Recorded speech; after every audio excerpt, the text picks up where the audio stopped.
behind the scenes of the hit TV series from J.J. Abrams' Fringe. We got an exclusive look at the set, the props, and we got to speak to the actors. We're going to kick things off today with everyone's favorite character from the show, Walter, actor John Noble.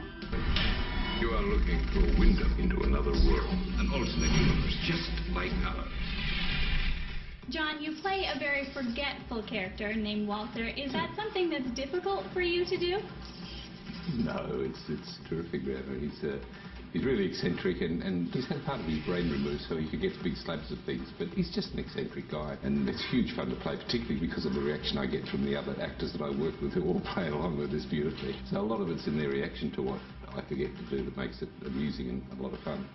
We did have fun, didn't we? Mm-hmm. You do play two versions of yourself in the show. Do you have a preference as to one you like to play more? Oh, yes. well, I like Walter because Walter's sort of quirky, geeky and forgetful and a bit sad and funny, and he has emotions. It's for us, Fringe. Whereas Walter is a wonderful character, but he's stitched up. He's the same man, but he's just quite a difficult character to play. But on a personal preference, I like Walter.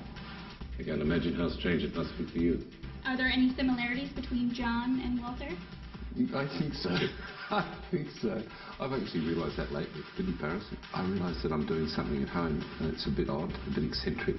And I said to my wife, that's a bit Walter. She said, yes, it is, but it always has been. So I think there are some similarities. Well, that would surprise me. I hope they're good ones, not the bad ones. But there's also similarities with Walter, you know. You call on your own experiences doing these types of roles. Have you ever worked behind a deli counter?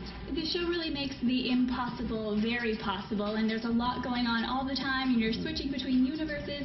How do you personally keep track of what's going on here? Well, we do it every day, you know, and it's sort of part of the journey. At times, it is confusing, and particularly with the two universes running, you know, we've had to be careful that we understood how the other side was reacting to us and so forth. So playing the two characters was very interesting in that respect. But tracking it out is fun. It's real fun. And these writers, I think, have the most extraordinary imaginations. When I talk to them, they've got enough stories, great stories, to run for 20 years. I mean, seriously.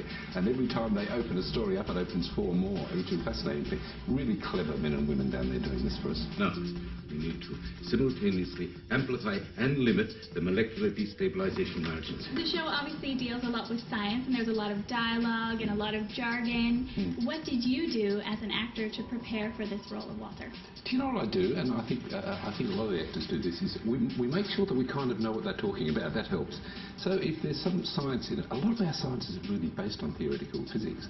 So provided I've got an idea of what we're talking about theoretically, then I'm okay. If I don't, I have to get onto the writers and say, I don't do it, I can't do it, I don't know what you're talking about, and then they'll give me a hint. The great thing for all of us is we have to understand, in a sense, what we're talking about, even though it seems far-fetched. And then it's relatively easy, really.